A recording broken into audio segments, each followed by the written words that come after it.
안녕하십니까? 주 안에서 평안하셨죠? 네, 함께 기도하시겠습니다. 사랑과 은혜가 풍성하시고 자비하신 우리 주 아버지 하나님, 지난 한 주간도 주께서 우리를 붙들어 주시며 주의 선한 길로 인도해 주신 은혜 감사드립니다.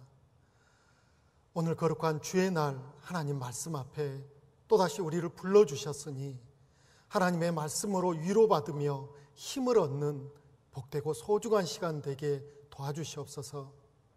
우리 가운데 병약한 자, 마음에 고통이 있는 자, 세상 염려로 힘들어하는 자 있다면 하나님께서 어루만져 주심으로 치유시켜 주시고 말씀을 통해 위로하여 주시고 힘을 내게 도와주시기를 간절히 기도합니다.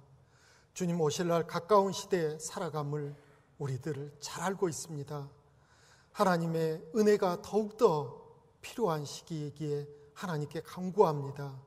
우리가 더욱더 온전하게 살아감으로 주변의 많은 사람들에게 선한 영향력을 미칠 수 있게 도와주시옵소서.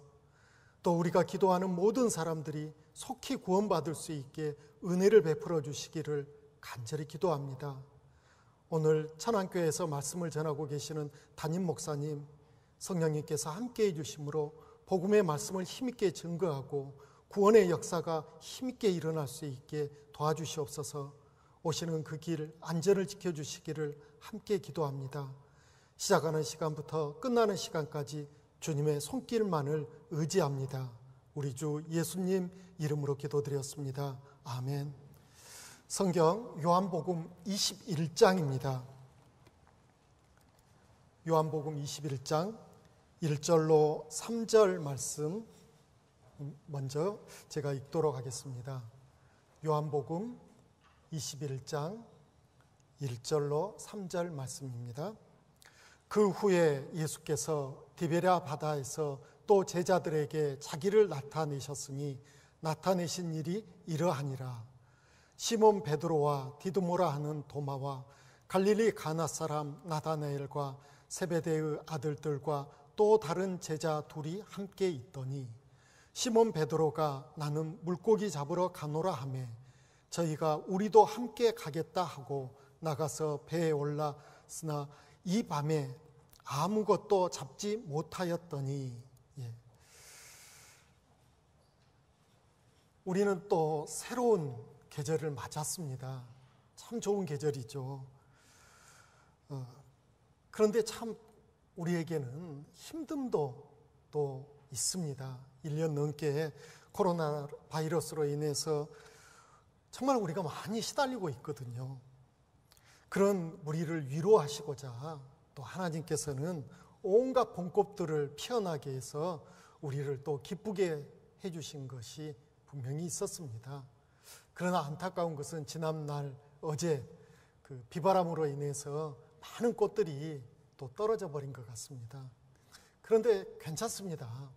꽃들은 떨어졌다 할지라도 또 파릇한, 어쩌면 꽃보다 더 좋고 또 더 예뻐 보이는 잎사귀가 나오면 또 그 잎사귀를 보면서 우리 마음에 또 큰 기쁨이 있을 거라는 것을 우리는 잘 알고 있습니다.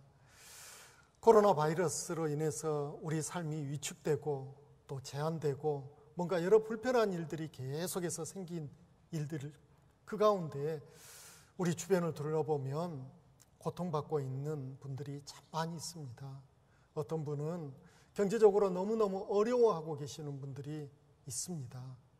생계에 직접적인 타격을 받아서 정말 힘들어하시는 분들이 있고요. 또 교제가 예전처럼 자유스럽지 못하지 않습니까? 대면에서 모이는 것도 어렵고 또 전도 집회가 예전처럼 활발하게 진행되지도 못하고 그래서 신앙의 침체를 겪고 계시는 그런 분들도 있습니다. 혹 오늘 이 자리에 계신 형제 자매님들 가운데 그런 상황이시라면 오늘 말씀을 통해서 위로를 받고 또 용기를 내는 그런 소중한 시간들이 되시기를 간절히 소망합니다. 아무리 힘들고 지치고 어렵더라도 오늘이라는 이 날은 생각해 보면 우리보다 먼저 세상 떠난 누군가가 살아보기를 간절히 소망했던 그런 소중한 날이거든요. 우리는 그런 누군가가 살아보기를 간절히 소망했던 그 하루하루를 오늘 우리는 살고 있습니다. 그래서 오늘이란 시간을 하나님이 허락해 주신 것만으로도 우리는 너무너무 감사합니다. 또 오늘이라는 날이 소중한 것 중에 한 가지는 우리 가운데 혹 내가 지금까지 살아온 날들 돌이켜보니까 참 후회스럽다, 참 부끄럽다, 참 실패의 연속이었다라고 생각되시는 분 계시다면 괜찮습니다. 왜냐면요, 다시 하면 되잖아요. 다시 잘하면 되지 않습니까? 그래서 오늘이라는 또 다른 시작을 할 수 있는 시간을 허락해 주신 하나님 생각하면 우리는 정말 그 하나님께 우리는 감사해야 되는 것 같습니다. 자, 오늘 말씀의 주인공을 이제 소개하고자 합니다. 오늘 말씀의 주인공은 바로 예수님의 제자인 베드로입니다. 베드로의 본명 시몬입니다. 그리고 베드로가 태어난 곳, 베드로의 출신지 생각해 보면 고기 잡는 일을 하는 집이라는 뜻을 갖고 있는 갈릴리 부근에 있는 벳세다라는 동네에서 베드로는 태어났습니다.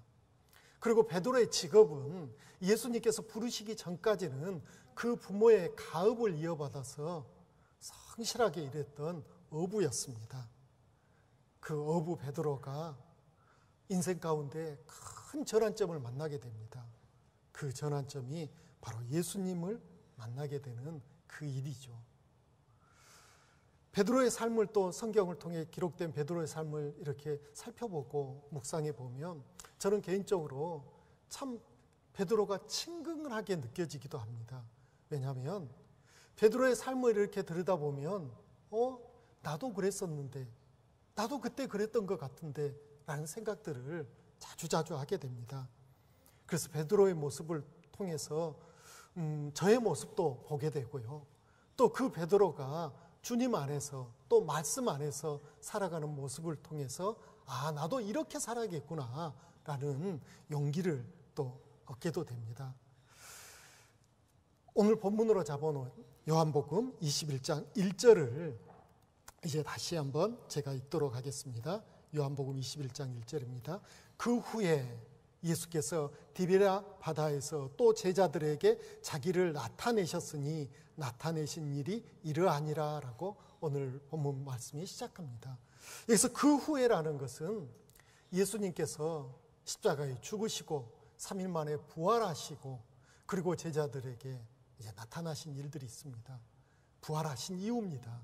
부활하신 이후에 예수께서 디베랴라는 것은 바로 갈릴리를 로마식 표현으로 바꿔서 표현한 곳입니다. 갈릴리 호수에 그 당시 로마식 표현으로 한다면 디베랴 그 호수에 예수님이 가시겠다라고 미리 약속하신 게 있었습니다.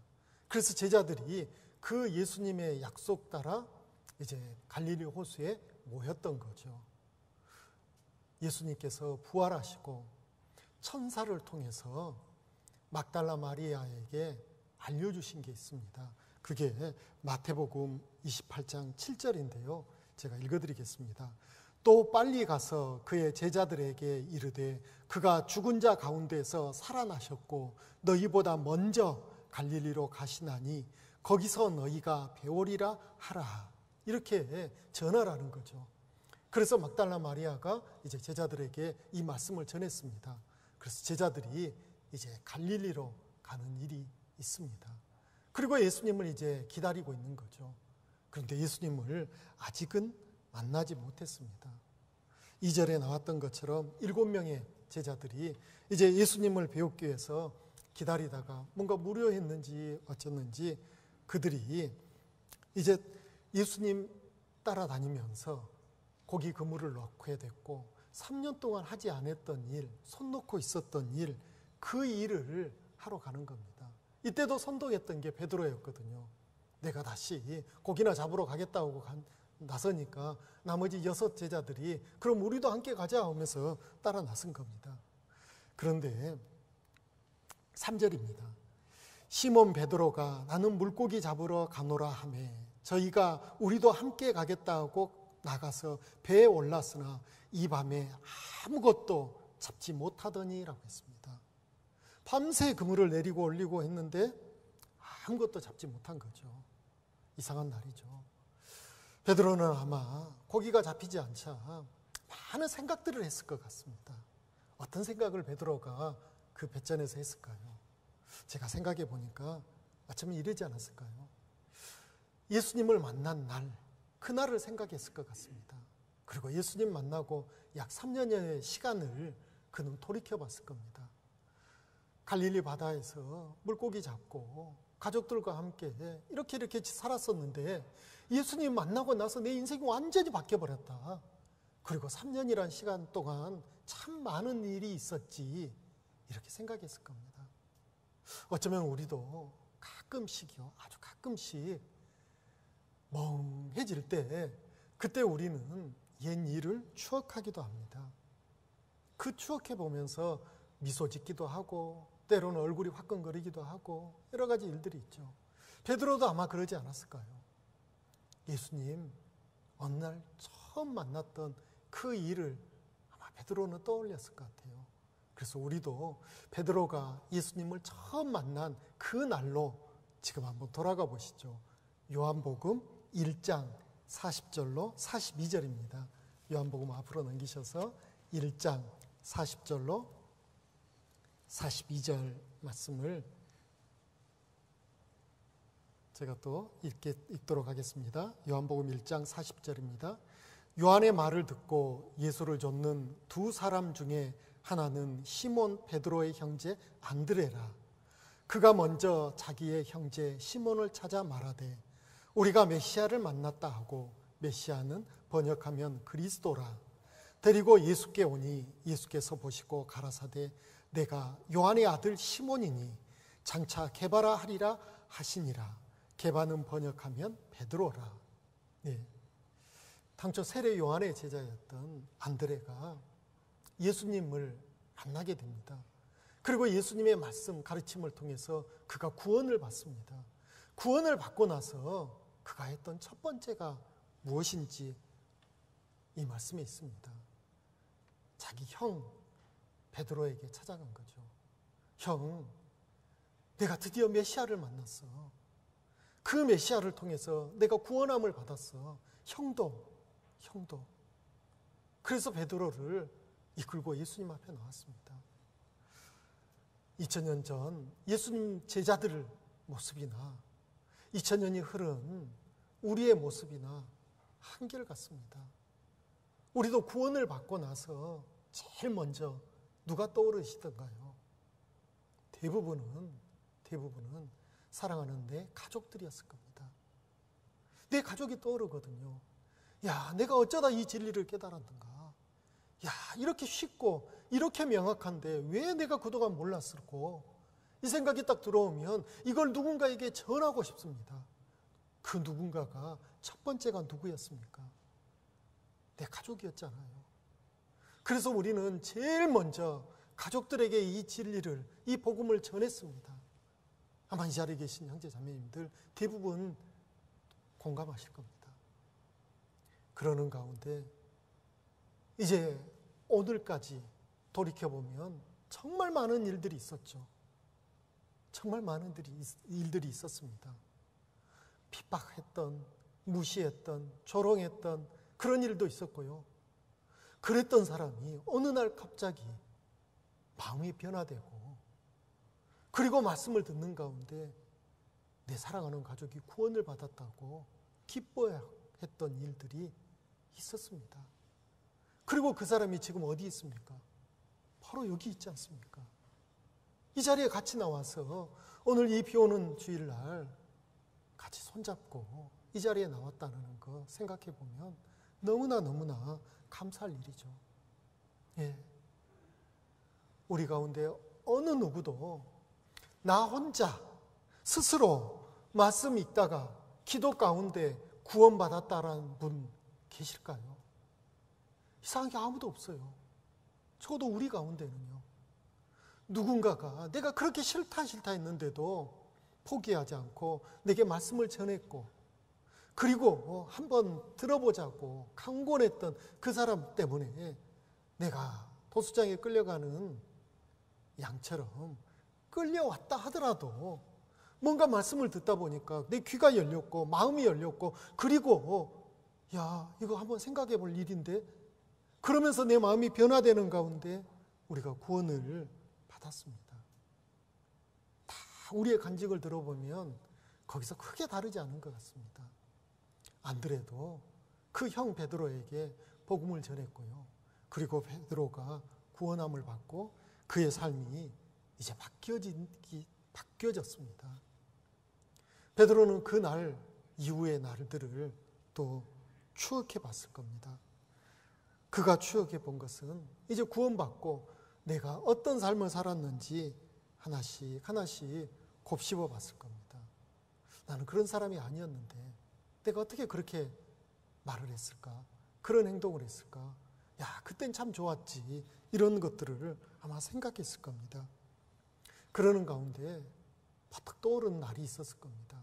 베드로의 인생 가운데 구원받은 날만큼이나 의미가 있고 중요하고 그의 삶을 어쩌면 180도 변화시킨 그 날이 있었습니다.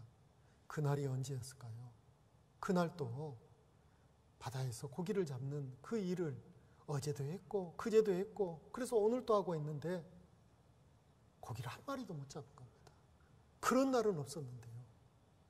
그 고기를 한 마리도 못 잡는 그날 놀랍게도 베드로의 인생 가운데서는 정말 큰 일이 일어난 날이 되어버렸거든요. 그래서 그 날을 우리도 같이 한번 찾아보도록 하겠습니다. 누가복음 5장입니다. 누가복음 5장 1절부터입니다.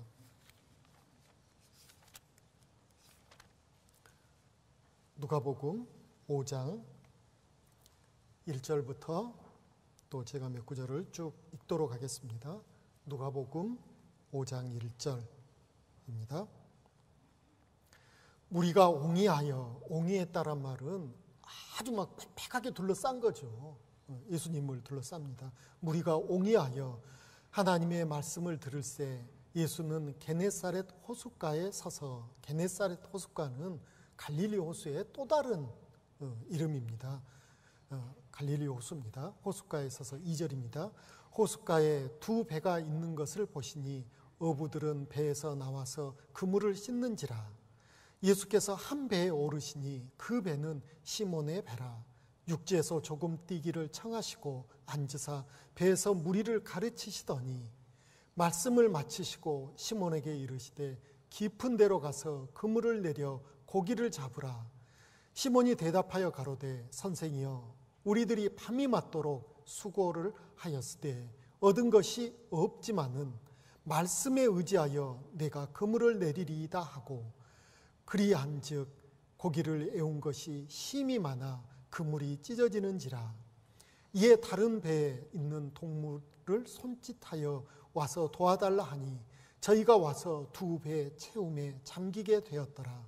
시몬 베드로가 이를 보고 예수의 무릎 아래 엎드려 가로되 주여, 나를 떠나소서, 나는 죄인이로소이다 하니, 이는 자기와 및 함께 있는 모든 사람이 고기 잡힌 것을 인하여 놀라고 세베대의 아들로서 시몬의 동업자인 야고보와 요한도 놀랐음이라. 예수께서 시몬에게 일러 가라사대 무서워 말라, 이제 후로는 내가 사람을 취하리라 하시니 저희가 배들을 육지에 대고 모든 것을 버려두고 예수를 쫓으니라. 베드로가 어느 날 고기 한 마리 잡지 못했습니다. 그런 날 베드로는 아마 너무너무 피곤했을 겁니다. 고기가 많이 잡혔다면 그 기쁨 때문에 육체의 그 피곤함도 잊었겠죠. 그런데 밤새도록 그물을 내렸다 올렸다 내렸다 올렸다 했는데도 고기 한 마리 잡히지 않았을 때 마음이 상했을 겁니다. 몸도 피곤하고 마음도 상했으니 얼마나 힘들었을까요? 이제 새벽녘에 배를 항구에 대었습니다. 베드로 마음에서는 어떤 마음이 들었을까요? 빨리 그물 정리하고 집에 가서 좀 씻고 쉬어야지. 이 생각뿐이었을 겁니다. 그런데 아침부터 예수님이 많은 사람들에게 말씀을 가르치고 계시는 거예요. 차마 베드로 구원받았는데 떠날 수 있었겠습니까? 전도 집회가 열리고 있는데 몸 피곤하다고 우리 집에 가서 씻고 잠잘 수 있습니까? 그럴 수 없잖아요. 베드로도 똑같은 마음이죠. 전도 집회가 있는데 나 피곤하다고 집에서 쉴 수가 없는 거죠. 그래서 베드로 예수님 말씀하는데 베드로도 끼었습니다. 같이 말씀을 들으려고 합니다. 그런데 갑자기 예수님이 베드로의 배에 올라 앉으신 거예요. 그리고 배를 조금 바다에 띄우도록 했습니다. 그리고 이제 해변에는 수많은 사람들이 모여 앉아 있습니다. 예수님은 그들에게 말씀을 전하셔요. 베드로, 어쩌면 그 배가 자기 배이기 때문에 배 바로 옆에서 어쩌면 배를 붙들고 예수님 말씀을 듣고 있었습니다. 예수님이 긴 말씀을 마치시고요. 이제 베드로에게 묻습니다. 고기 많이 잡았니? 어쩌면 그렇게 묻지 않았을까요? 아니면 예수님은 베드로가 고기 한 마리도 못 잡고 피곤해 있다는 거 이미 알고 계셨겠죠. 그래서 예수님이 베드로를 도와주시려고 하시죠. 지금 다시 배를 끌고 저 깊은 곳에 가서 그물을 한번 내려봐라. 여러분이 베드로라면 어떤 생각을 가지셨을까요? 제가 베드로라면요, 예수님 저 피곤해 죽겠어요. 밤새 고기 잡았는데 한 마리도 못 잡았습니다. 저 집에 가서 좀 쉬어야 돼요. 쉬고 싶은데 예수님이 말씀 전하고 있어서 저 말씀 듣느라고 지금까지도 쉬지 못했어요. 저 싫습니다. 저 가서 푹 자고 그 다음에 예수님 말대로 깊은 데에 한번 그물 내려보죠. 아마 그랬을 것 같아요. 제 믿음으로는. 그런데 이 위대한 베드로 말씀에 의지하여 내가 깊은 데에 가서 그물을 내리리다 했습니다. 고기 잡는 일이라면 예수님은 그야말로 초보입니다. 생짜입니다. 베드로는 태어난 곳이 고기 잡는 마을이라는 그 뜻을 갖고 있는 갈릴리 호숫가에 있는 벳세다 출신입니다. 그런 나면서부터 고기 잡는 것을 봤고요. 철들면서부터 고기 잡고 살았습니다. 고기잡이의 달인이죠. 베드로 삶을 이렇게 살펴보면요, 베드로가 성실하게 살았던 것 같아요. 결혼도 했습니다. 집도 있습니다. 예수님이 갈릴리 사역하실 때 예수님 혼자 이렇게 하시는 게 아니고 예수님 주변에는 12제자가 있었고 또 많은 함께한 사람들이 있었는데 베드로는 그 집을 개방해가지고 예수님과 그 제자들을 대접한 일도 있었고요. 또 그 일에 베드로의 장모도 함께했던 것이 성경에 기록되어 있습니다. 그러니 성실하게 살았던 베드로, 고기를 잘 잡았기 때문에 남부럽지 않게 살았던 베드로, 그가 예수님께 따질 수 있죠. 예수님, 제가 지금까지 이 갈릴리 호수는 제가 손바닥 보듯이 훤히 알고 있는데요, 깊은 곳에는 물고기 없습니다. 예수님이 그거 모르시고 하신 말씀이에요. 고기가 많은 곳은요, 저 수초가 있는 저곳에 가서 그물을 내려야지 고기 잡을 수 있습니다. 아마 이렇게 말할 수 있었을 텐데 베드로가 순종했습니다. 왜요? 바로 직전에 예수님의 말씀을 들었거든요. 예수님의 말씀을 들었기 때문에 그 마음 가운데는 그렇지, 말씀대로 살아야지. 말씀대로 살면 우리 삶이 달라져. 그게 그 마음에 들어온 거죠. 그래서 내 생각에는 고기 없는 곳인데도 예수님이 말씀하셨으니까 피곤을 이기고 노를 저었겠죠. 갔습니다. 그물을 내렸습니다. 그물을 건져봤더니 무거워서 들 수가 없는 거예요. 그래서 주변에 있는 다른 배, 동무들까지 불러가지고 같이 그물을 드는데 그물이 막 찢어질 정도로 고기가 많이 찼죠. 배가 참길 만큼 고기를 잡았다는 겁니다. 그리고 돌아올 때는 노 저을 때 베드로는 어땠을까요? 신났을 겁니다.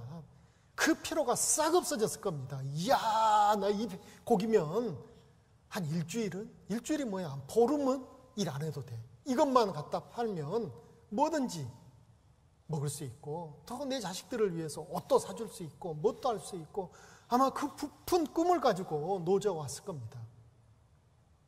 그리고 믿음이 연약한 저 같으면요, 예수님께 달려갔을 것 같아요.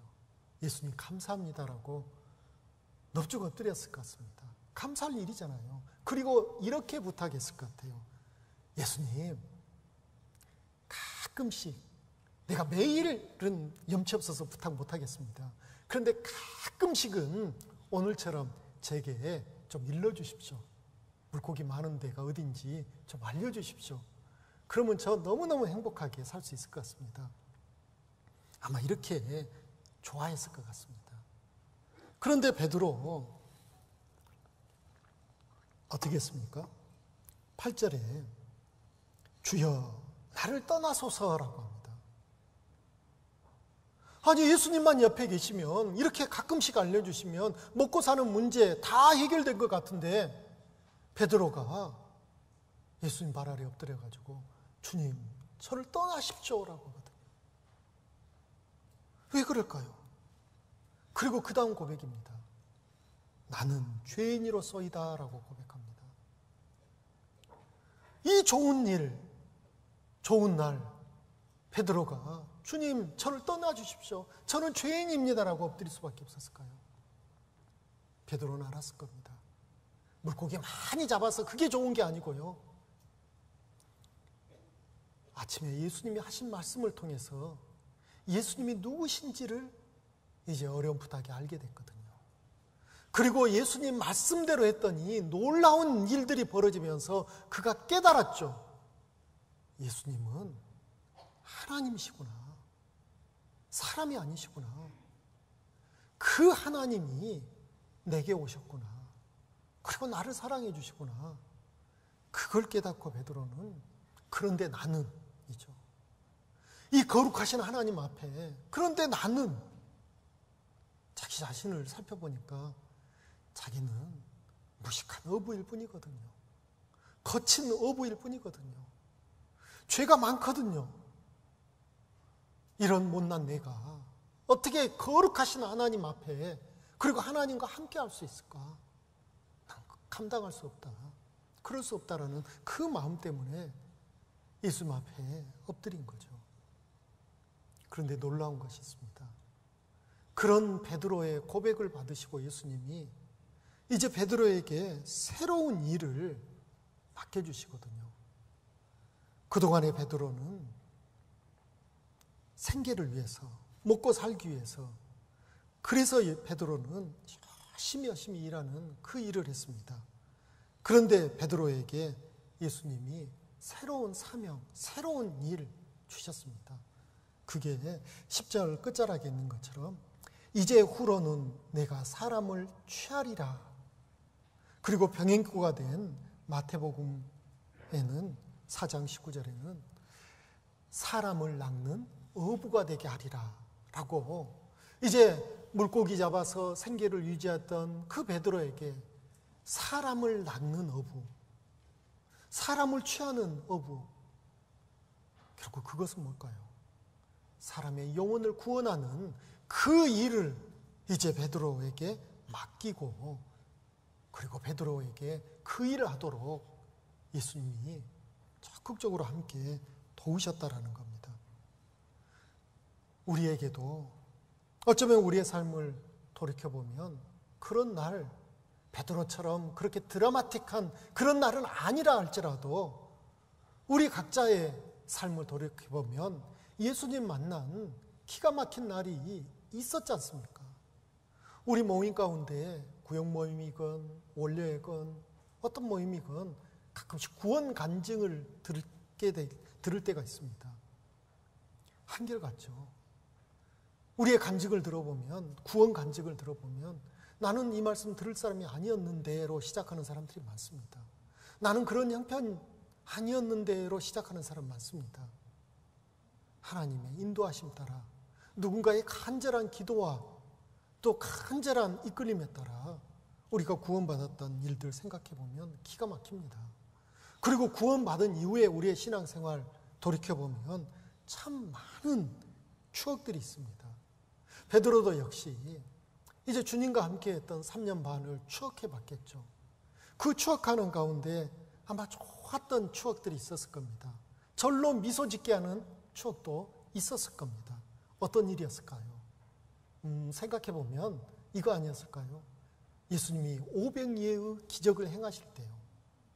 어린아이의 작은 도시락, 보리떡 5개와 물고기 2마리로 장정만 5,000명이 되는 사람들 모아놓고 제자들에게 그 음식 날라주라 했거든요.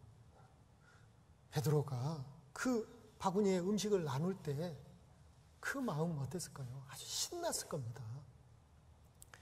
또 한 번은 거친 바다를 베드로 걸었지 않습니까?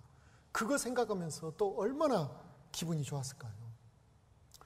우리도 신앙생활하는 가운데 추억해보면 참 좋은 추억들이 있었을 겁니다. 신방 가면서 참 좋았던 일들, 또 전도하는 과정 가운데 정말 누군가가 구원받아서 정말 좋았던 일들, 또 교회 안에서 여러 봉사하면서 정말 그 함께 웃고 그렇게 즐겁게 보냈던 일들 생각해보면 절로 미소가 지어질 겁니다. 이런 좋은 추억들은 사실은 우리 인생 가운데 굉장히 힘들고 어려운 시기에 그 좋은 추억 때문에 그 어려운 시기를 그다지 힘들지 않게 넘어가는 그런 일들도 있습니다. 우리 아이들을 키울 때도 그렇죠. 사춘기 아이들을 보면 정말 힘듭니다. 정말 괴롭죠. 막 분이 올라오기도 하고요. 그런데 그 사춘기를 겪고 정말 못된 짓 하고 미운 짓 하는 아이의 얼굴을 보다가도 그 아이가 어릴 적 얼굴이 떠오르기도 합니다. 또 가끔씩 사진첩을 꺼내서 보면서 정말 어렸을 때 앙증맞고 귀여운 얼굴을 보면서 지금 그 사춘기 그 모난 얼굴이 싹 가리워져 버리는 그런 것도 있지 않습니까?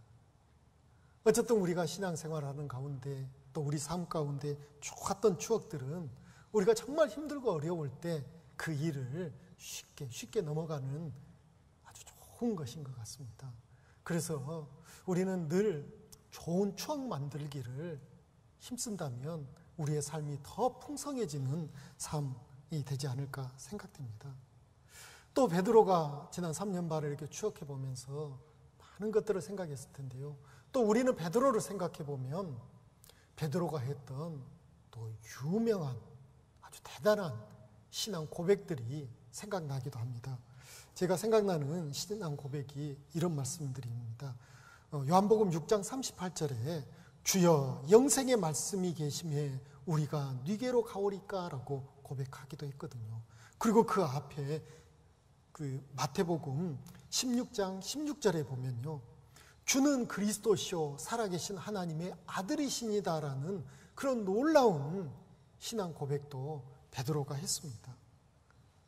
많은 사람들이 예수님을 누구라 아느냐라고, 예수님이 나를 누구라 아느냐라고 물었을 때 뭐 여러저런 말을 했지만 베드로는 성령의 감동하심을 받아서 주는 그리스도시요 살아계신 하나님의 아들이시냐라고 고백했거든요. 이 놀라운 신앙 고백을 받으시고 예수님이 바로 교회를 약속해 주셨습니다. 그리고 우리가 그 베드로의 신앙 고백 위에 세워진 교회를 통해서 복음이 지금까지 전해졌고 교회를 통해서 우리가 구원을 받은 놀라운 축복을 우리가 누리고 있습니다. 베드로가 이렇게 놀라운 신앙 고백을 했고 그렇게 또 그런 모습을 보고 예수님께서는 베드로에게 또 특별한 대우를 또 해주신 것 같아요. 베드로는 자칭 저희가 사도 중에 으뜸이라는 그런 마음, 그런 자부심을 가졌던 것 같습니다. 그랬던 이유 중에 한 가지가 혹시 이거 아니었을까요? 예수님이 아주 특별한 것을 보여주실 때는 제자들 다 데리고 가시는 게 아니고 베드로와 야고보와 요한만 데리고 가신 적이 있거든요. 예수님이 변화산에서 죽었다 부활하시는 그 신령한 모습을 보여주실 때도 그랬고요. 회당장 야이로의 딸을 살려주실 때도 그랬거든요. 그렇게 특별한 대우도 해줬습니다. 그런데 베드로 삶이 이렇듯 아주 좋은 모습으로만 살았던 것은 결코 아니었죠. 연약한 모습도 있었고요. 또 거친 모습도 있었습니다. 예수님이 거친 바다 위를 걸어오시는 모습을 보고 그 믿음으로 담대하게 주시라면 나도 좀 걷게 해주십시오 해서 베드로가 물 위를 걸었던 적이 있습니다. 그런데 잠시 후에 거친 파도와 바람을 보고 무서워서 퐁당 빠져버린 적도 있거든요. 또 자신의 의에 도취되고 또 열심히 지나침으로 말미암아 예수님을 꾸짖기까지 했던 사람이 바로 베드로였습니다. 베드로가 예수님과 함께했던 그 시간들을 추억해 보면서 또 부끄러웠던 일들 베드로도 없지 않아 있었습니다. 우리도 우리의 신앙생활을 돌이켜보면 늘 뿌듯하고 늘 좋은 기억만 갖고 계신가요? 혹시 그런 분 계실지 모르겠습니다. 그러나 저는 고백합니다. 저는 뿌듯한 기억보다는 부끄러웠던 기억이 더 많았던 것 같습니다. 베드로가 생각했던 그 가운데 가장 부끄러웠던 기억이 어떤 것이었을까 생각해 보면 예수님이 사단아 물러가라 라는 말씀을 들을 때가 아니었을까 생각됩니다. 마태복음 16장 22절 23절입니다. 마태복음 16장 22절 23절입니다. 마태복음 16장 22절 23절. 베드로가 예수를 붙들고 간하여 가로되 주여 그리 마옵소서 이 일이 결코 주에게 미치지 아니하리이다 했습니다. 여기서 간한다 이 말은 다른 말로 살펴보면 꾸짖다 이런 뜻을 갖고 있거든요. 예수님을 꾸짖는 겁니다. 그리 마옵소서. 그런데 우린 알고 있습니다. 16장 앞에 부분이 어떤 부분이었는지. 예수님 앞에 방금 전에 말씀드린 것처럼 베드로가 위대한 신앙 고백을 합니다. 주는 그리스도시요 살아계신 하나님의 아들이시니이다. 예수님으로부터 큰 칭찬을 받죠. 베드로 어깨가 으쓱해졌을 겁니다. 그리고 예수님이 아주 중요한 말씀을 하시거든요. 내가 잠시 후에 이제 때가 되면 나는 죽는다라는 거죠. 죽는다. 베드로는 그 말이 어떻게 들렸을까요? 예, 주님은 당연히 돌아가셔야죠. 온 세상 죄를 위해서 하나님의 어린 양으로 돌아가셔야죠. 그리고 예수님 부활하셔야죠. 이런 마음을 갖는 게 아니고요. 아니 주님 죽기는 왜 죽습니까? 이렇듯 많은 사람들이 주님을 따르고 있고 이렇게 분위기 좋은데 왜 그렇게 초치는 소리를 하십니까?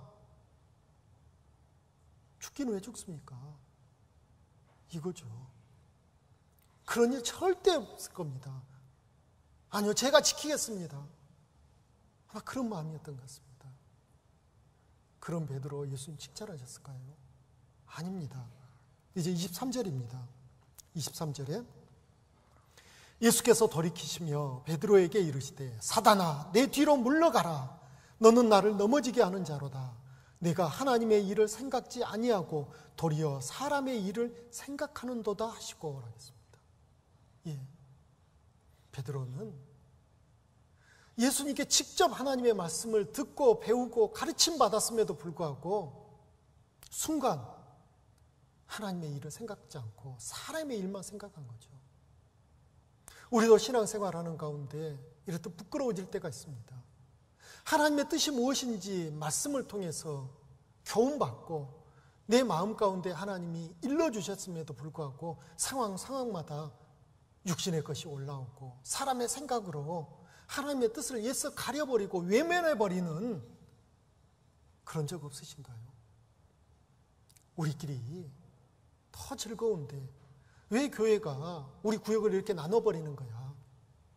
우리끼리 이렇게 함께하는 거 너무 좋은데 왜 나를 어디로 보내버리시는 거야? 내가 이 부서에서 봉사하면서 너무너무 즐거웠는데 왜 내년에 이 봉사 부서를 다른 데로 나를 옮겨버리시는 거야? 나는 누구하고 함께 전도하면 너무너무 좋은데 그 사람 말고 다른 사람하고 함께 하라고 하시는 거야. 예. 사람의 생각이 하나님의 뜻을 가려버릴 때가 있거든요. 나는 이번 달에 누구를 꼭 전도하고 싶은데 하나님은 그 사람을 전도하려고 하면 자꾸 뭐가 부딪히고 누군가 내가 정말 전도하기 싫은 그 사람을, 내가 정말 부담스러워하는 그 사람을 자꾸 만나게 하는 거예요. 예. 하나님의 뜻을 애써 사람의 뜻으로 가려보려고 하는 것이 우리 가운데 있을 수 있습니다. 베드로도 그러므로 예수님 면전에서 사단아라는 소리까지 듣게 되는 그 부끄러움이 그에게 있었습니다. 또 베드로의 부끄러움은 또 그 이외에도 많죠. 예수님이 잡히시던 그날 그 감정을 통제하지 못해가지고 칼을 빼서 제사장 종 말고의 귀를 베어버리는 그런 일도 했지 않습니까? 그것도 역시 정말 부끄러운 일이었을 겁니다. 그러나 그런 것보다도요, 베드로의 인생 가운데 진짜 부끄러운 것 따로 있죠. 예수님을 3번이나 부인한 일이요.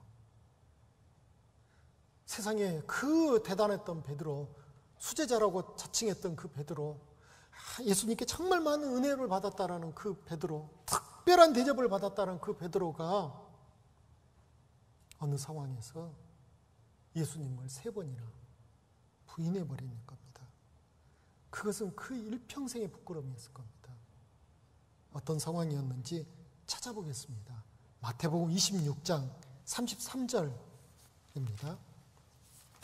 마태복음 26장 69절입니다. 죄송합니다.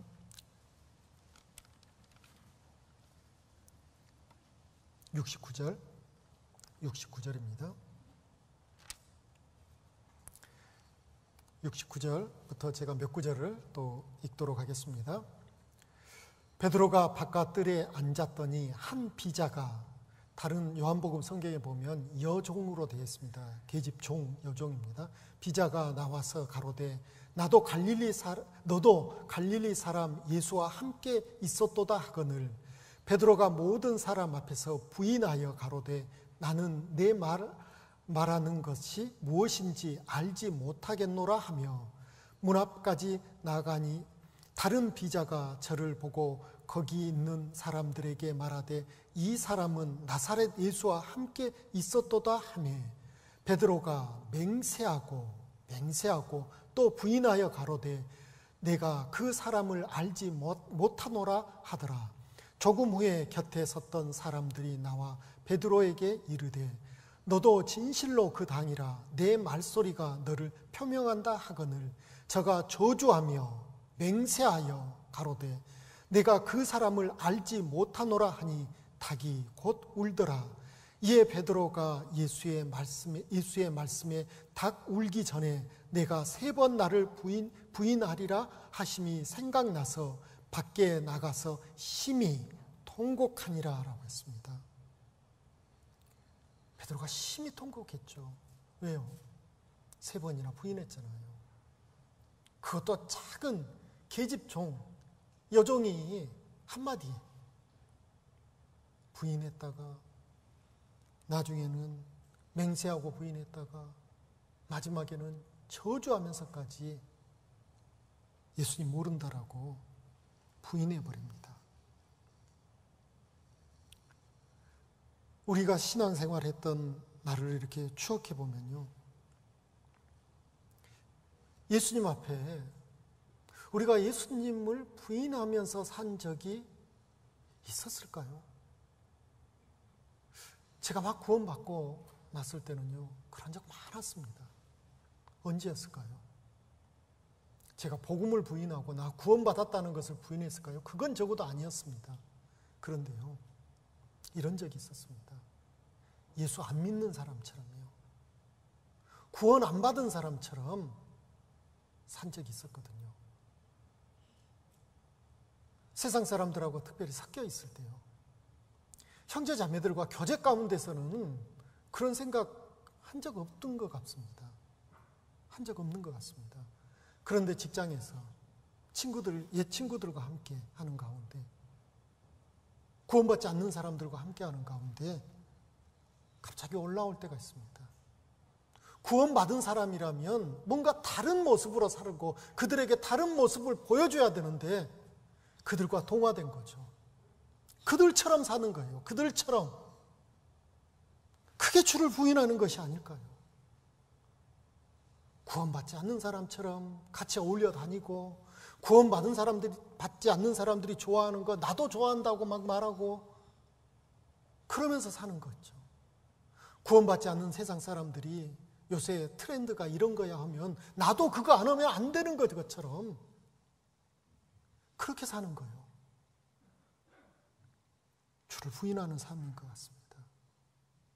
또 주님께 한때 열심이었을 때 또 얼마나 많은 다짐들을 합니까?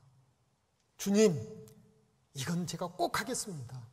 이것도 꼭 하겠습니다. 그런데 조금 시간이 흐르고 나면요, 2021년 시작한 지 이제 3개월이 지났습니다. 동계수련회를 기점으로 우리는 많은 다짐들을 했습니다. 꾸준하게 얼마나 실천하고 계십니까? 어떤 것은 수첩에 써놓은 것이 부끄러워서 그거 지우고 싶은 그런 다짐들은 혹시 없습니까? 그 모습 또한 주를 부인하는 그런 모습이 아닐까요? 그런데 놀랍게도요, 예수님은 그런 베드로에게 찾아오셨다는 거죠. 혹시 실로 잡아놓으신 분이 계시다면 쉽게 가셨을 것 같은데요. 요한복음 21장 3절입니다. 죄송합니다. 그 앞에 부분을 한 번 더 살펴보고 가야 될 게 있을 것 같습니다.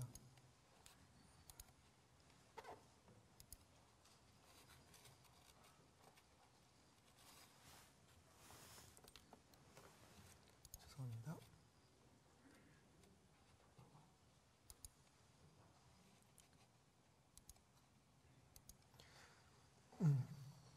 마태복음 찾아놓으신 마태복음이요, 그 26장 33절을 한번 좀 보고 가는 게 좋을 것 같습니다. 26장 33절부터입니다.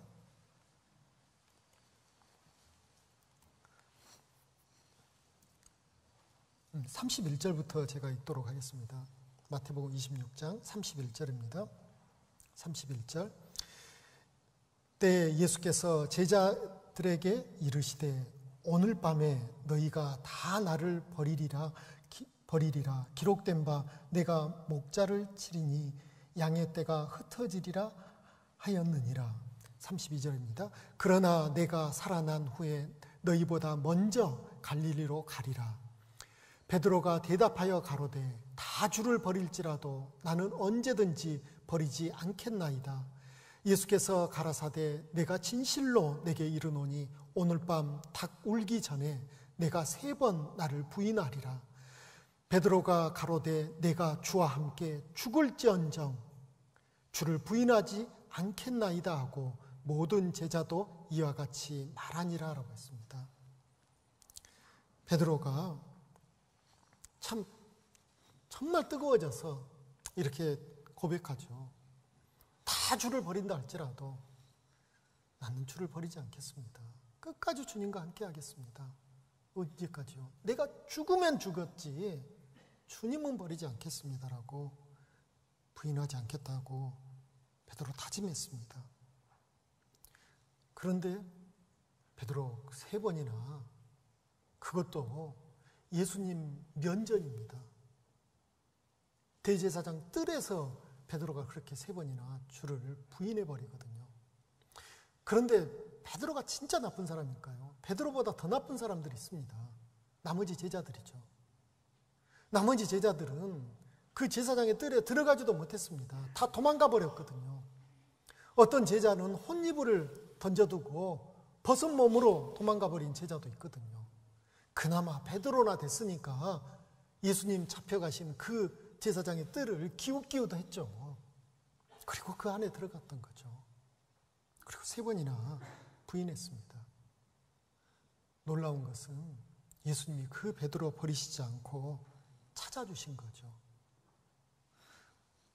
실로 잡아놓으셨던 요한복음 21장 3절 4절을 제가 또 읽도록 하겠습니다.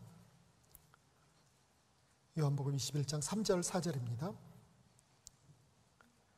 시몬 베드로가 나는 물고기 잡으러 가노라 하며 저희가 우리도 함께 가겠다 하고 나가서 배에 올랐으나 이 밤에 아무것도 잡지 못하였더니 날이 새어갈 때 예수께서 바닷가에 서셨으나 제자들이 예수인 줄 알지 못하는지라 라고 했습니다. 예수님이 베드로에게 찾아와 주셨죠. 그런데 제자들은 예수님을 단번에 알아보지는 못했습니다. 제자들을 밤새 고기를 잡았는데 잡지 못했습니다.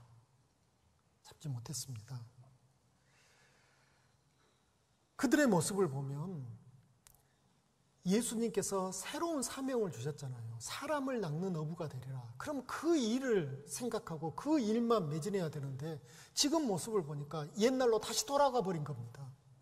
구원받기 전으로 다시 돌아가 버린 거예요. 참 부끄러운 모습이죠. 다시 고기 잡으러 가는 그들 모습 보면 참 안타깝기도 합니다. 한때는 정말 열심히 했죠. 그들도. 어떤 일이에요? 주님 섬기는 일이에요. 전도하는 일이에요. 그런데 주님이 안 계시니까 그게 다 무너져 버린 겁니다. 주님이 계시든 안 계시든 함께 하시든 어디에 딴 데 계시든 맡겨주신 사명을 충성스럽게 동일하게 해야 되는데 주님 안 보인다고 놔버렸거든요. 그리고 예전처럼 이방인처럼 살아가고 있는 모습, 참 부끄러운 모습이죠. 그런 제자들 예수님 한심스럽게 보셨어야 되는데 예수님은 그들을 여전히 사랑하고 계시죠. 제가 예수님이라면 그 배 뒤집어 엎어버렸을 것 같아요. 야, 이놈들아, 너 지금 이거 할 때냐 이거 할 때냐 하면서요. 아이, 사람들에게 전도해야지 지금 한가롭게 낚시질을 하고 있을 때냐 하면서 배 엎어버렸을 것 같아요. 근데 예수님 그러지 않았습니다. 5절 6절을 보겠습니다. 예수께서 이르시되 얘들아 너희에게 고기가 있느냐 대답하되 없나이다. 가라사대 그물을 배 오른편에 던지라. 그리하면 얻으리라 하신대 이에 던졌더니 고기가 많아 그물을 들 수 없더라라고 했습니다. 예수님이 뜬금없이 배 오른편에 그물을 던지라는 거예요. 근데 지금 이 상황이 저 호수 한가운데가 아닙니다. 밤새 고기 못 잡고요. 노 저어가지고 항구에 거의 다 들어왔을 때거든요. 육안으로도 건너편에 있는 분이 누군지 알 수 있을 정도로 가까워졌을 때입니다. 그때 배 오른편에 그물을 던지라는 겁니다. 제자들 고개를 갸우뚱했을 겁니다. 그런데 베드로는 버떡 생각났을 겁니다. 3년 전 그날 밤이요. 고기 못 잡았지 그때도. 아침에 피곤하게 나갔는데 내 생각에는 도저히 이해가 되지 않고 생각할 수 없는데 깊은 곳에 가서 그물을 내렸지. 그랬더니 엄청난 고기 잡았잖아. 그때도 말씀대로 했더니 그런 축복을 누렸잖아. 어쩌면 이번도 오늘도. 그래서 베드로는 그 누구보다도 더 적극적으로 주님 말씀에 순종했을 겁니다. 배 오른편에 그물을 내렸습니다. 엄청난 고기를 잡게 된 거죠. 그런데 세상 일은요, 세상에 일어난 일을 보면 늘 오른편과 왼편의 일이 있습니다. 즉 이 말씀은 하나님의 일과 마귀의 일이 아주 가까이 있다라는 거죠. 그 작은 배, 그 배가 무슨 큰 그런 배였겠습니까? 노저 가는 배니까 그다지 크지 않을 겁니다. 어쩌면 팔을 쫙 벌리면 왼편과 오른편이 이렇게 있을 겁니다. 주님이 그물을 던져라 이렇게만 말씀하셨다면 아무데나 던져도 되죠. 그런데 굳이 주님께서 배 오른편에 그물을 던지라 했거든요. 오른편에요. 그러면 오른편에 던져야 되는 겁니다. 그물 던지는 게 중요한 게 아니고요. 말씀대로 오른편에 던지는 것이 중요합니다. 세상 사람들은, 또 구원받지 않는 사람들은 우리를 이러저렇게 비난합니다. 그런 가운데 구원이 꼭 믿음으로만 구원받는 거냐? 열심히 하면 되는 거지. 교회 나가면 되는 거지. 비행기 타고 서울 가든, 기차 타고 서울 가든, 버스 타고 서울 가든, 뭐로 가도 서울만 가면 되는 거지. 예, 세상은 그렇게 우리에게 속삭입니다. 신앙생활도, 전도도 너 하고 싶은 대로 해. 네가 하고 싶은 대로 하면 되는 거 아니야. 그게 다른 죄 짓는 것도 아니고 신앙생활하는 거고 전도하는 건데 네가 하고 싶은 대로 하면 되지. 예, 마귀가 그렇게 속삭일 수 있죠. 죄 짓는 것을 네 하고 싶은 대로 하라 그러면 누가 그 말에 귀를 기울이고 솔깃하겠습니까? 아니죠. 그럴 수는 없습니다.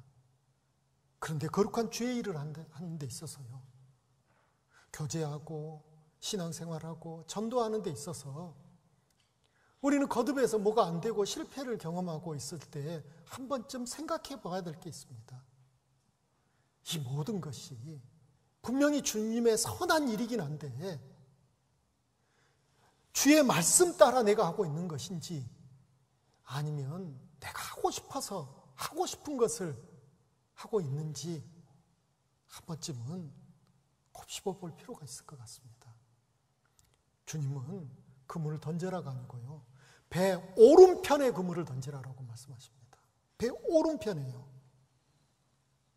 성경에 보면 나름 순종하며 나름 하나님 섬기는 사람 등장합니다. 그런데 그 끝이 결국은 부끄러워지는 사람들 있습니다. 대표적인 사람 중에 한 사람이 사울 왕이죠. 어느 날 사무엘 선지자를 통해서 아말렉을 진멸하라는 하나님의 명을 받습니다. 그래서 진멸하러 갑니다. 하나님께서 도와주십니다. 싸워서 이기게 해주셨죠. 그럼 그 다음에는요, 진멸해버렸어야 되는데 좋은 것들을 남깁니다. 아가 왕도 남겨놓습니다. 살려줍니다. 사무엘 선지자가 왔습니다. 대노하죠. 왕이시여 왜 그랬습니까? 그때 사울 왕이 이렇게 고백합니다. 당신의 하나님께 제사 드리기 위해서 내가 좋은 것을 남겨놓고 나머지 것은 다 진멸했습니다 했습니다. 다 진멸했습니다 했는데 앞에 부분이 좋은 것, 그 좋은 것이 누구 보기에 좋은 것이요? 사울 자기 보기에 좋은 것, 그것은 남겨놓고, 그리고 변명하죠. 내가 이거 왜 남겨놨냐요? 나의 하나님 아닙니다. 그때는 당신의 하나님께 제사 드리려고. 그래서 남겼다는 겁니다. 이게 순종한 모습일까요?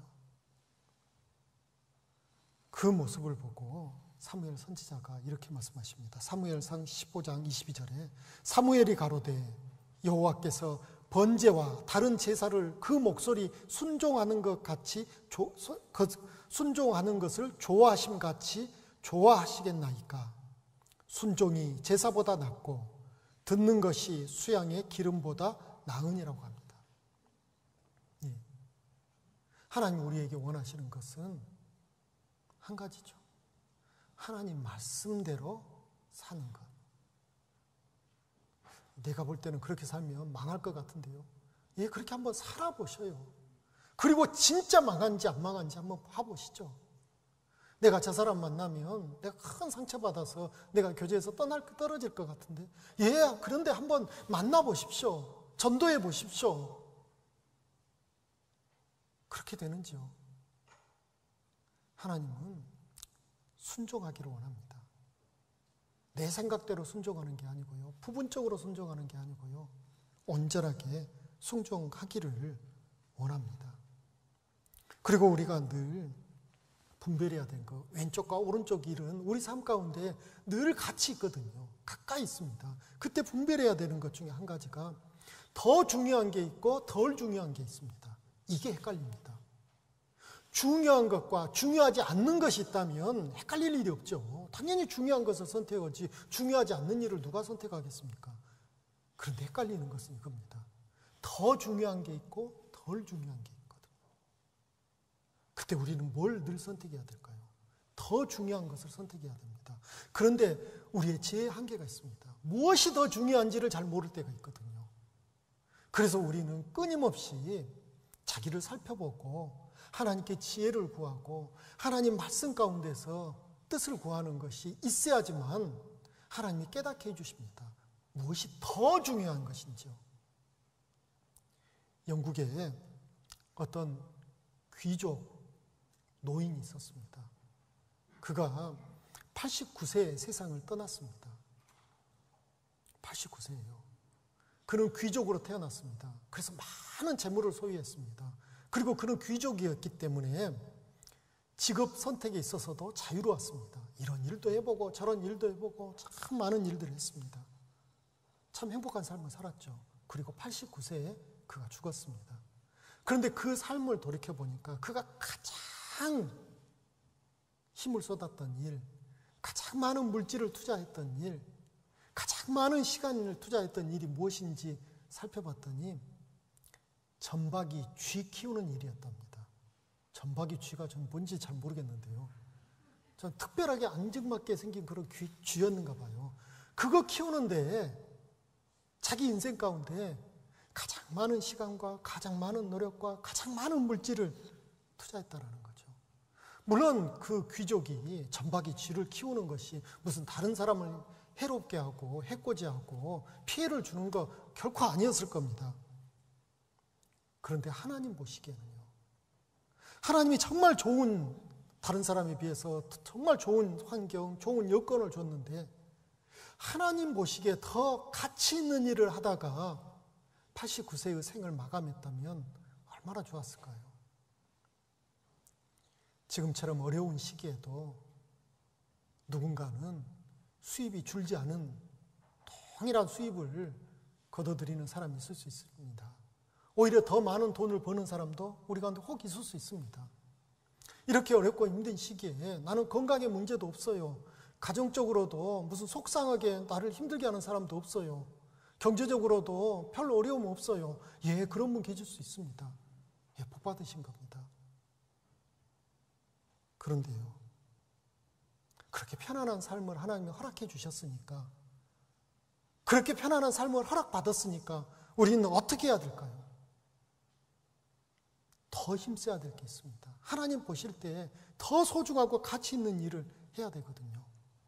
누가복음 12장 48절에 많이 받은 자에게는 많이 찾을 것이요라고 했습니다. 많이 맡긴 자에게는 많이 달라 할 것이라고 했습니다. 하나님 주신 그 많은 물질적인 축복, 하나님 주신 그 건강, 하나님 주신 그 가정의 평강, 그 가운데 우리가 여전히 나만 생각하고 이 땅의 것만 생각하고 어떻게 하면 다른 사람에 비해서 더 풍요로운 삶만 생각한다면 주님 앞에 갔을 때요, 주님이 막상 찾으셨을 때 그때 우리는 얼마나 부끄러워질까요? 주님이 첫 대면을 했는데 너 그동안 뭐 하다 왔니? 라고 물었을 때 우리는 어떨까요? 제 가족들을 챙기느라고 세상에 놀러 다닐 때가 너무 많아가지고 세상에 취미생활 해야 될 게 너무 많아가지고 낚시도 해야 되고 골프도 해야 되고 어디 산에 등산도 해야 되고 축구도 해야 되고 뭐 이것저것 하느라고 제 가족들 전도하는 일을 소홀히 했습니다. 교회 봉사하는 일에 소홀히 했습니다. 얼마나 부끄러워질까요?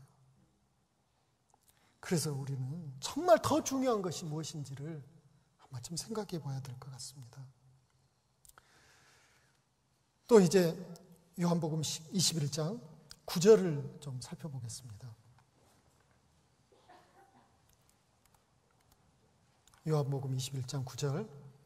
육지에 올라보니 숯불이 있는데 그 위에 생선이 놓였고 떡도 있더라 라고 했습니다.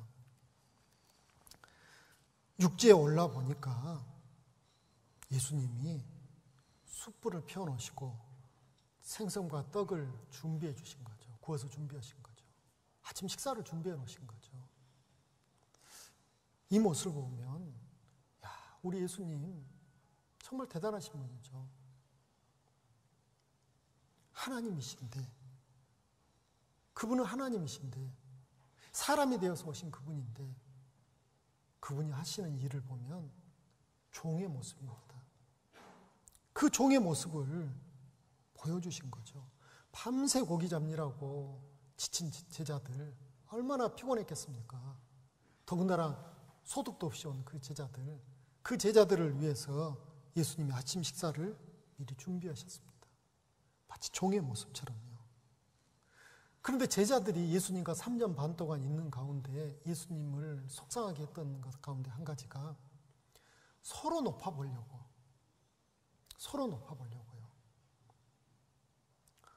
우리 가운데 그런 분 안 계시겠지만 혹 있을 수 있습니다. 교회 가운데에서도 혹 높은 자리 차지해 보려고. 우리가 머리로는 알고 있습니다. 교회에서 높은 자, 낮은 자 없다라는 것. 높은 직분, 낮은 직분이 교회에 있습니까? 없습니다. 봉사회장님이 형제님들 중에 제일 높은 자입니까? 아니잖아요. 어머니 회장님이 높습니까? 교구 조장님이 높습니까? 구역의 조장님이 높습니까? 그런 거 아니다라는 거 머리로는 그렇게 알고 있는데 마음에서는 나도 한 자리, 마치 교회의 일도 세상의 어떤 그런 직분처럼 나도 한 자리 안 주시나, 나도 한 자리 하면 정말 누구보다는 내가 더 잘할 것 같은데, 누구보다는 내가 더 나은 것 같은데 왜 교회가 나를 몰라주나. 예수님 면전에서 다투고 있는 그 제자들의 모습이죠. 마태복음 20장을 보겠습니다. 마태복음 20장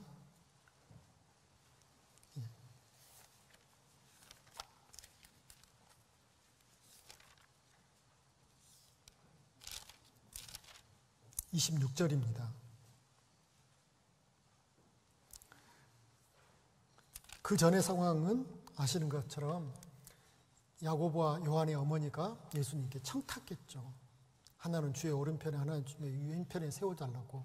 그러니까 그 소식을 듣고 제자들이 분이 올라왔거든요. 서로 높은 자리에 하려고요. 그때 예수님 말씀하십니다. 26절입니다.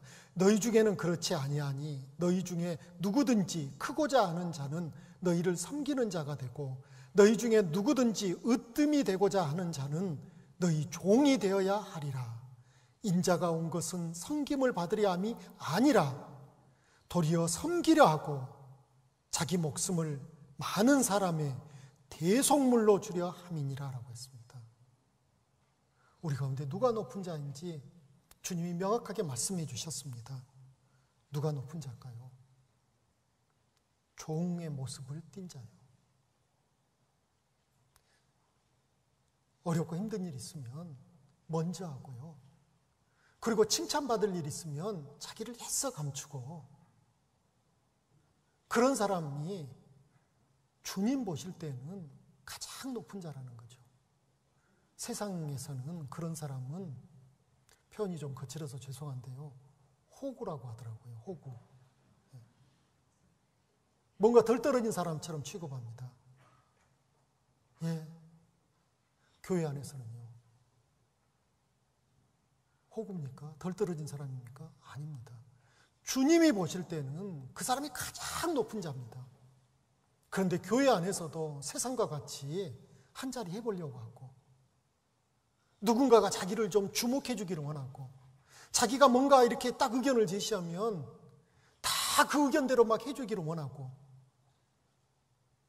그러면 틀림없이 그 속에 죄성 하나가 올라올 겁니다. 마귀는 그것을 부채질할 겁니다. 너 잘해. 너만큼 똑똑한 사람 없어. 야, 너 배운 거 많잖아. 너 세상에서도 잘 나갔잖아. 너 참 말 잘하잖아. 너 경험 많잖아. 그동안 교회 안에서 이러저런 경험 해봤잖아. 그러니까 너 아니면 누가 해? 예, 자칫 그러다 넘어지거든요. 넘어집니다. 주님의 진정한 제자들은 겸손해야 되거든요. 그래서 주님께서는 제자들이 실수하는 것 막지 않으시고 때로는 허락하신 것 같습니다. 베드로 실수 많았잖아요. 탁탁 막지 않고 허락해 주십니다. 그 부끄러웠던 기억이 교만해지려고 할 때마다 자기를 어떻게 했을까요? 나 같은 것이 뭐라고 이러면서 자기를 겸손케 낮춰준 것이 분명히 있습니다. 그리고 우리가 늘 예수님을 떠올려 봐야죠. 예수님이 누구십니까? 예수님은 빌립보서 2장 잘 아시는 5절 말씀부터 보겠습니다. 빌립보서 2장 5절로 8절입니다. 빌립보서 2장 5절로 8절.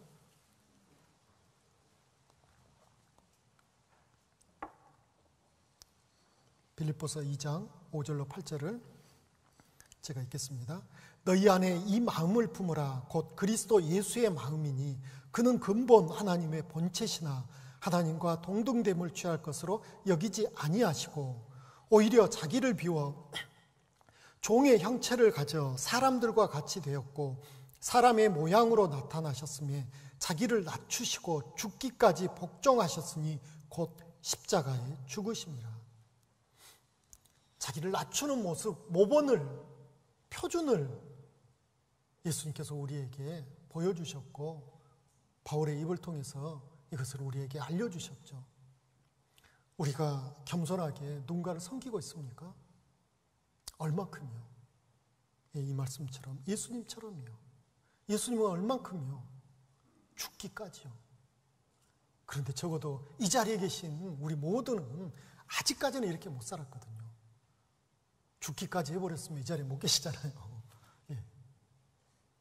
그러나 우리는 계속해서 거듭해서 주님의 흉내를 내는 것, 그것이 우리가 해야 될 그런 모습일 거라고 생각됩니다. 자, 다시 요한복음 21장, 요한복음 21장 10절입니다. 10절에 예수께서 가라사대 지금 잡은 생선을 좀 가져오라 하신대 라고 했습니다. 예수님께서 지금 잡은 생선, 배 오른편에 그물을 내렸더니 정말 많은 고기들을 잡았지 않습니까? 그 생선 중에 좀 가져오라고 하시거든요. 예수님이 뭐가 아쉬워서 그러셨을까요? 어떻게 하다 보니까 내가 너희들한테 너무 많이 줘버린 것 같아. 야, 이거 이럴 생각 아니었어. 야, 저 안 되겠다. 다시 좀 주라. 이랬을까요? 아닙니다. 예수님은 제자들에게 생선 달라 하기 전에 이미 생선을 구워 놓으셨고 떡도 구워 놓으셨고 제자들에게 주시는 그런 상황이죠. 그런데도 예수님이 달라 하실 때가 있습니다. 주님이 우리 삶 가운데도 여전히 달라 하실 때가 있거든요. 그런데 놀라운 게 있습니다. 그때마다 주님께 먼저 드렸던 사람들이 한결같이 축복을 받습니다. 엘리야 선지자 때 사르밧 과부가 있었습니다. 가뭄이 들었죠. 먹을 게 없습니다. 이제 가루 조금, 기름 조금 있어가지고 아들하고 그거 마지막 떡 해 먹고 죽으려는 그 과부에게 엘리야 선지자가 가가지고 그 떡을 만들어서 내게 먼저 조금 나와 있거든요. 그 과부가 만일 저였으면 해도 너무합니다 했을 것 같아요. 당신이 그러고도 사내냐고 했을 것 같습니다. 우리 이거 먹고 죽으려고 하는데 이걸 다 뺏어 먹냐고 그랬을 것 같습니다. 그런데 그 과부 먼저 엘리사를 공개했습니다. 그랬더니 놀랍게도 가뭄이 끝날 때까지 그 가루가, 그 기름이 다하지 않았습니다. 놀라운 거죠. 하나님은 우리가 하나님께 드린다 한들 뭘 얼마나 드리겠습니까? 완전하게 드릴 수 있을까요? 드리지 못합니다. 일부 남겨놓고 일부 아까워서 이렇게 드리는, 불완전하게 드리는 그 모든 것을 받으시고요, 놀랍게도 다시 갚아주실 때는 정말로 완전한 것으로 주십니다. 그래서 늘 우리 마음이 흐뭇해지고 뿌듯해집니다. 교회 가운데서 때로는 건축하는 일들이 있습니다. 안타깝게도 작년에 수양관 우리 가보지 못했지 않습니까? 그런데 그 전에는 한 해 딱 수양관, 그 믿음관 건축해 놓으신 거 보고 다들 흐뭇했습니다. 그 사이에 또 건축이 돼가지고요, 지금은 수양관 도착하자마자 눈이 휘둥그레질 겁니다. 눈 빠지려고 하니까 조심하셔야 돼요. 입구부터 막 의리 번쩍하거든요. 그렇게 지어놨으면 실제로 가보십시오. 나중에요. 예. 수양관 볼 때마다 참 감사해지는 게 있습니다. 전국 모든 교회가 그 수양관 건축을 위해서 형편껏 십시일반 헌금들을 모았습니다. 내가 드린 것은 진짜 작은데, 겨우 얼마밖에 안 되는데 수양관을 보면서 우리 입이 벌어졌잖아요. 저 턱 빠진 줄 알았습니다. 우와! 해가지고요. 예. 물론 저도 동참했습니다. 그러나 저 조금 동참했거든요. 그런데 놀랍게도요, 저 조금 동참했는데 그 수양관에 저희 어머니가 오셨고요, 방에서 말씀을 주무시고 말씀을 들을 수 있었고요. 예. 지금 앉아있는 이 교회당이 처음부터 하늘에서 뚝 떨어진 교회당 아니었잖아요. 저 위에 초라했던 교회당, 그걸 허물고 새로운 교회당을 짓는 그 일들에 우리가 동참했습니다. 우리가 앉아있을 때마다, 어느 날 교회당 벽을 이렇게 만져볼 때마다, 야, 나는 진짜 요만큼 드렸는데 이렇게 멋진 교회당을 하나님 주셨구나 생각하면 너무너무 감사할 때가 있습니다. 예수님은 우리에게 늘 먼저다오 하실 때가 있습니다. 그때 우리가 선택해야 되는 거죠. 어떻게 해야 될 것인지를. 먼저 드렸을 때 하나님은 분명히 우리 짧은 신앙생활 속에서도 우리가 경험했던 게 있습니다. 몇 갑절의 축복을 해주신다는 거죠. 제가 이렇게 말씀드리는 것은 어떤 물질적인 것만 드리는 걸 말씀드리는 게 아닙니다. 내 시간을, 내 재능을, 정말 세상 일하는데, 출세하는데, 돈 버는데, 예, 우리 바쁩니다. 그거 필요 없는 게 아니고 반드시 그것도 필요합니다. 그러나 그거 하지 말라는 게 아니고요, 주님께 먼저 내 시간을 드리고 내 재능을 드리고, 그리고 또 나머지를 세상 일에 우리가 더욱더 열심히 한다면 놀라운 일들이 벌어지죠. 이것도 잘하고 저것도 잘하는 그런 일들이 우리 가운데 있거든요. 또 그런 간증하시는 분들이 참으로 많이 있습니다. 그래서 또 감사가 됩니다. 다시 또 요한복음 21장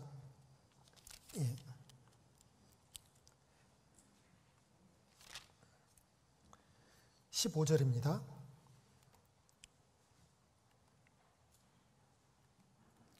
21장 15절을 보겠습니다. 저희가 조반 먹은 후에, 이렇게 되어 있습니다.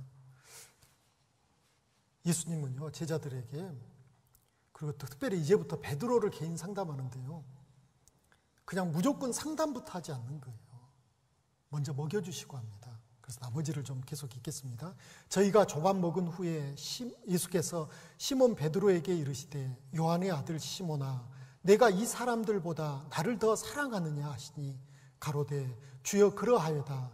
내가 주를 사랑하는 줄 주께서 아시나이다. 가라사대 내 어린 양을 먹이라 하시고, 또 두 번째 가라사대 요한의 아들 시몬아, 내가 나를 사랑하느냐 하시니, 가로되 주여 그러하여다. 내가 주를 사랑하는 줄을 주께서 아시나이다. 가라사대 내 양을 치라 하시고, 세 번째 가라사대 요한의 아들 시몬아, 내가 나를 사랑하느냐 하시니, 주께서 세 번째 내가 나를 사랑하느냐 하심으로 베드로가 근심하여 가로되 주여 모든 것을 아시오매 내가 주를 사랑하는 줄을 주께서 아시나이다. 예수께서 가라사대 내 양을 먹이라. 예수님이 이제 베드로에게 배불리 밥을 먹여주시고요. 그리고 따로 이렇게 부르십니다. 그리고 세 번을 물으시죠. 네가 나를 사랑하느냐? 네가 나를 사랑하느냐? 내가 나를 사랑하느냐?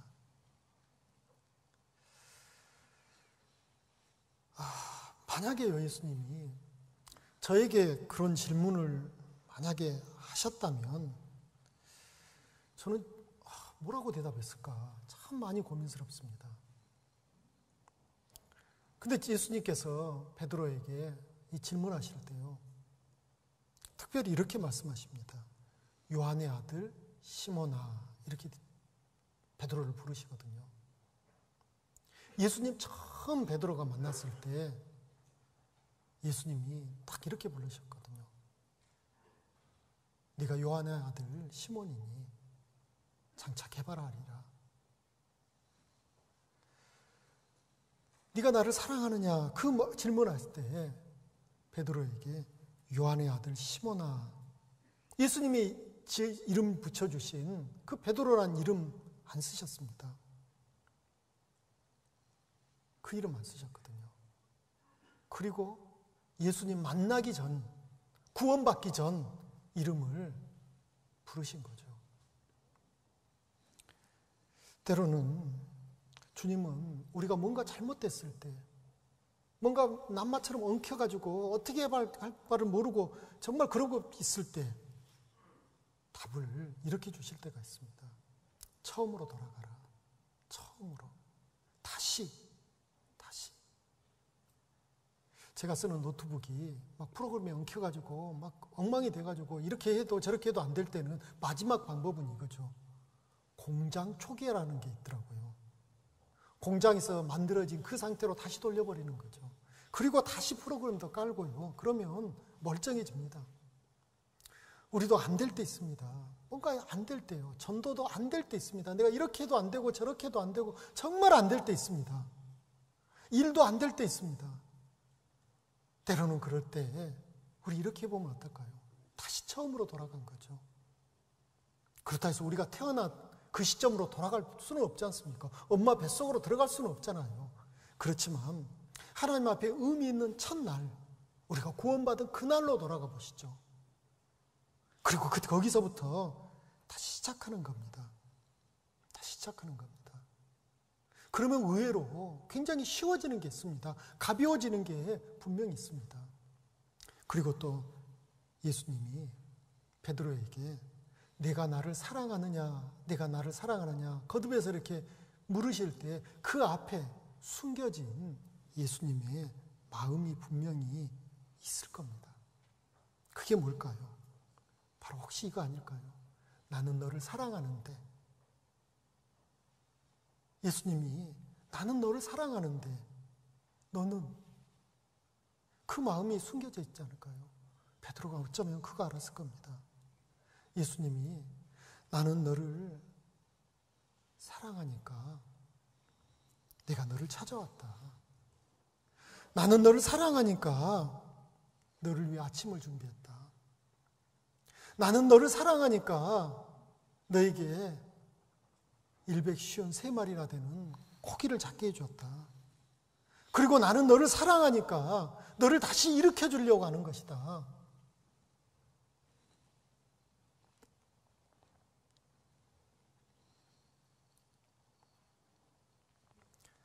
아마 그 마음 분명히 있으셨을 것 같아요. 우리가 신앙생활하면서 우리 삶을 이렇게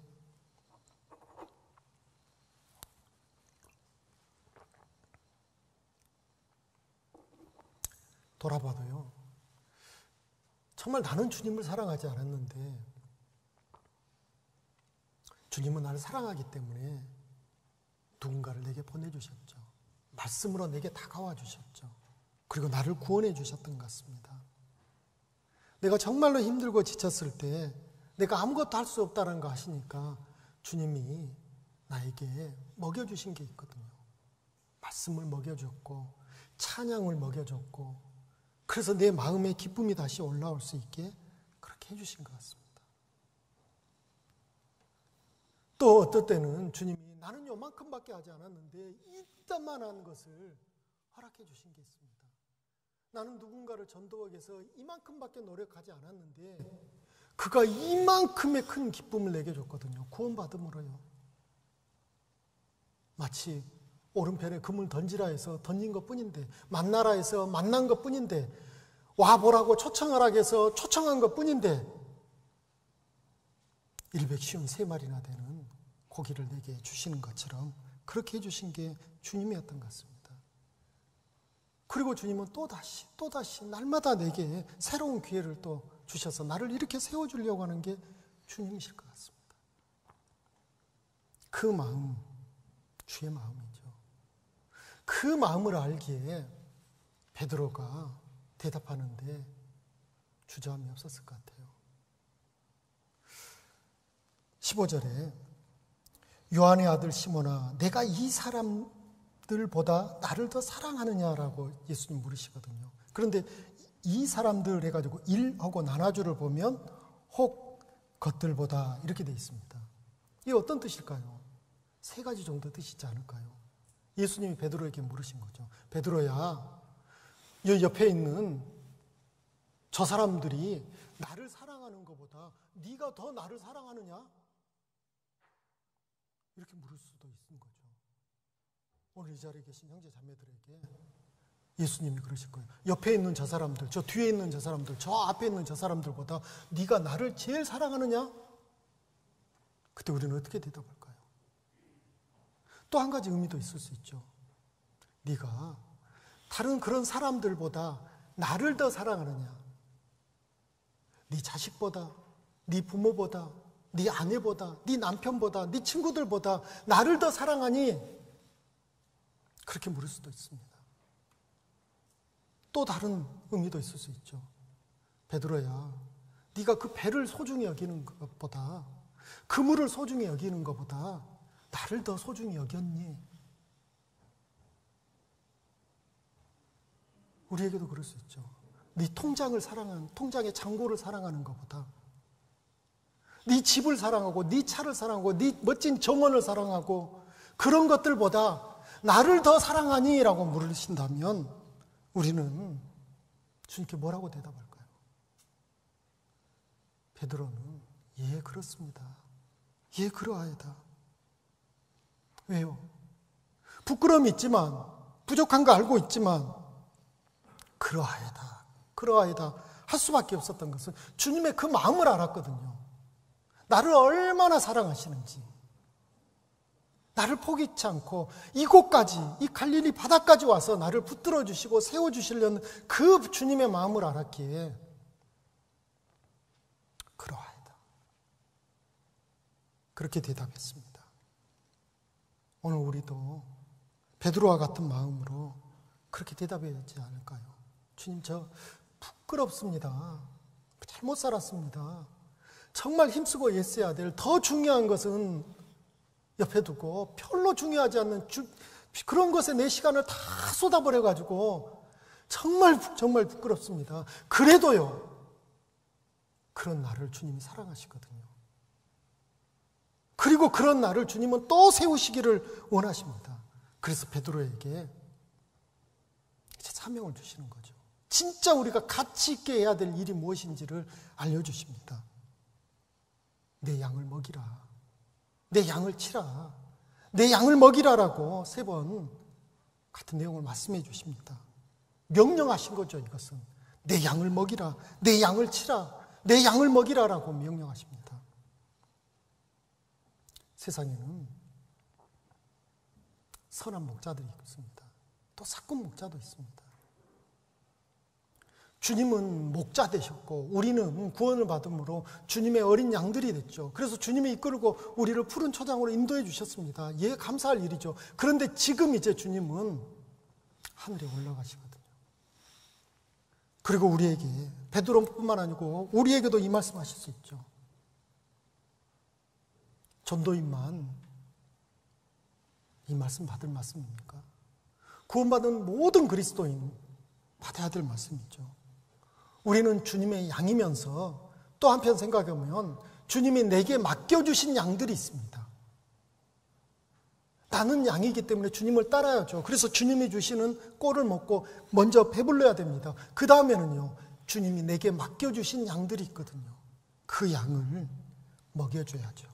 그 양을 돌봐줘야죠. 그 양을 끝까지 먹여서 힘있게 해줘야죠. 그게 나는 우리의 사명이 되지 않을까요? 인생의 실패자가 누굴까요? 넘어진 자요? 실패한 자요? 아닙니다.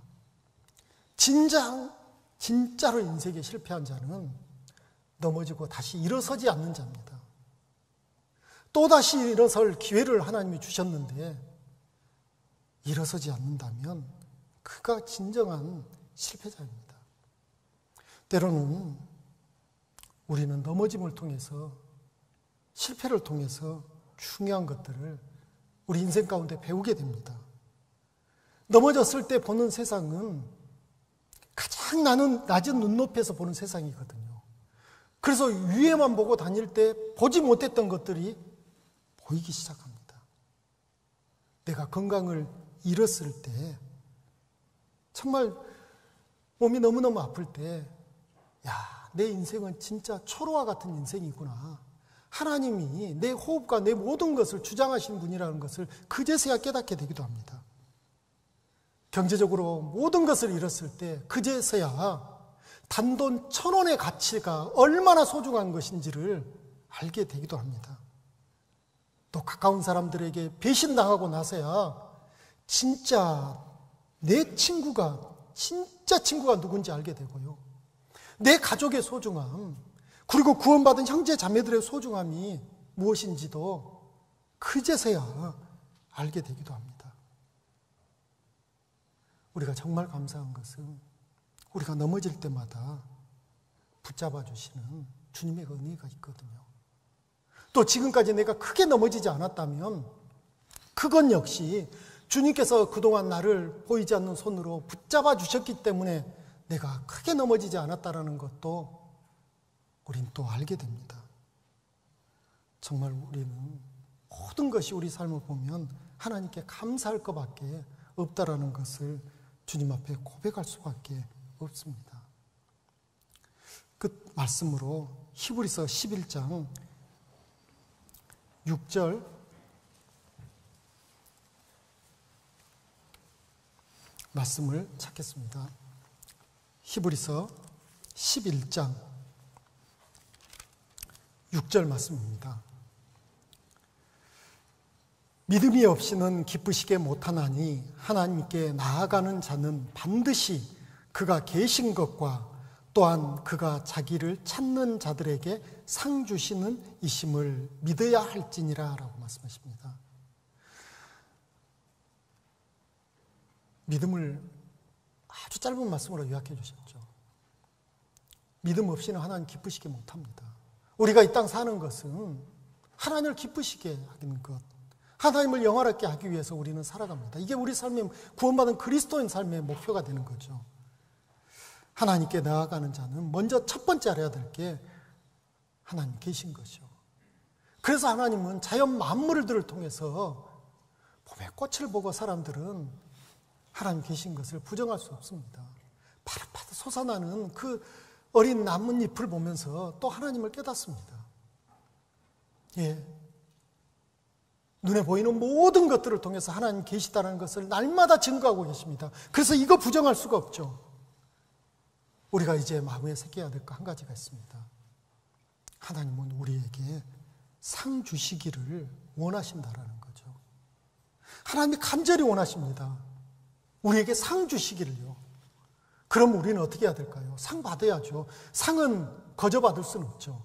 그래서 우리가 주를 위해서 주님 뜻 안에서 주의 말씀대로 우리가 살면 살수록 하나님께서는 천국 통장에 우리의 상을 차곡차곡 쌓아놓으실 겁니다. 그리고 우리가 주님 만나 배울 때 그 모든 것을 돌려받습니다. 그 날이 가깝고도 가깝습니다. 그 날을 사모하며 또다시 우리가 오늘 하루 살아보시죠. 말씀대로요. 함께 기도하시겠습니다. 오늘 또 우리 가운데 살아 역사하시는 아버지 하나님, 주의 놀라우신 은혜로 또 주의 크신 긍휼과 사랑으로 우리를 구원하여 주셨고, 또 구원받은 이후에도 날마다 주님 신령한 은혜로 살게 모든 것 살펴주심에 감사드립니다. 이제 우리의 남은 삶, 주님의 영광과 주님의 기쁨을 위해 살아가기를 원하옵니다. 그러나 아직도 우리 안에는 버리지 못한 죄성이 있고 또 연약함이 있음을 주께서 아시오니 우리에게 힘을 주시옵소서. 죄와 싸워 이길 수 있게 도와주시며 담대하게 말씀대로 살 수 있게 도와주시기를 간절히 기도합니다. 또 주의 하시는 일에 우리가 더욱더 적극적으로 동참할 수 있게 은혜를 베풀어 주시옵소서. 4월 12일부터 준비하고 있는 어머니 낮 집회 가운데에도 하나님의 크신 은혜와 사랑과 능력이 나타나기를 원합니다. 준비하는 모든 과정 가운데 함께해 주시며 말씀을 전하실 담임 목사님 영육간의 강건함과 성령의 충만함을 허락해 주시옵소서. 또 집회를 통해 많은 사람들이 구원을 받을 수 있게 도와주시옵소서. 또 4월에 준비하는 교회 안의 여러 집회 가운데에도 하나님께서 함께해 주시기를 간절히 기도합니다. 이 시간 이후에 우리의 모든 삶, 주님 영광만을 드러내는 삶 되게 도와주시옵소서. 우리 주 예수님 이름으로 기도드렸습니다. 아멘.